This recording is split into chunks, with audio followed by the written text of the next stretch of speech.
नमस्कार. मोजू कशी उंची बाबासाहेब तुमच्या कर्तृत्वाची, आपण जगाला शिकवली व्याख्या माणसातल्या माणुसकीची. आजच्या स्थितीत महिला सर्व क्षेत्रामध्ये यशाची शिखरे गाठून लक्षवेधी भूमिका निभावित आहे, नाही का?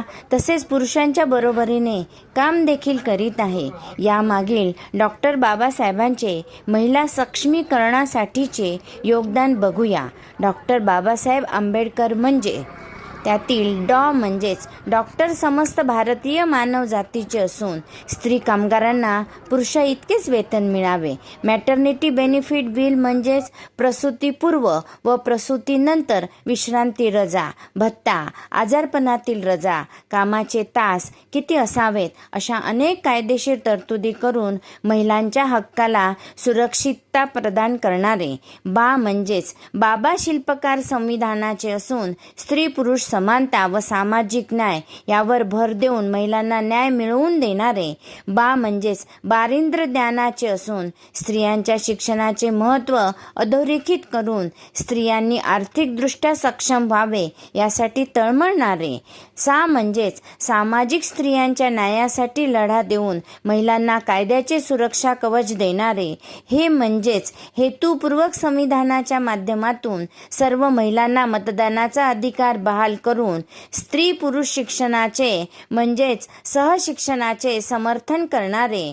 ब म्हणजेच बहुभाषिक असून महिलांच्या आरोग्याचा व लोकसंख्या नियंत्रणाचा विचार करून कुटुंब नियोजनाचा आग्रह धरणारे.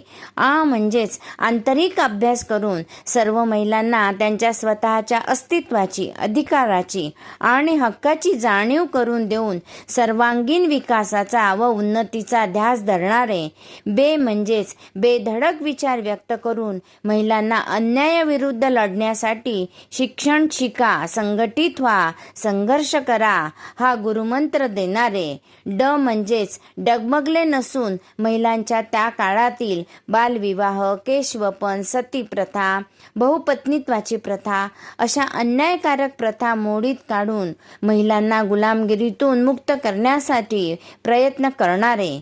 क म्हणजेच कष्ट सोसून तत्कालीन परिस्थितीत स्त्री शिक्षणाचे महत्त्व सांगून महिलांना अन्यायाविरुद्ध लढण्याचे बळ, ऊर्जा, प्रेरणा आणि शक्ती व चारित्र्याबद्दल समाज प्रबोधन करणारे.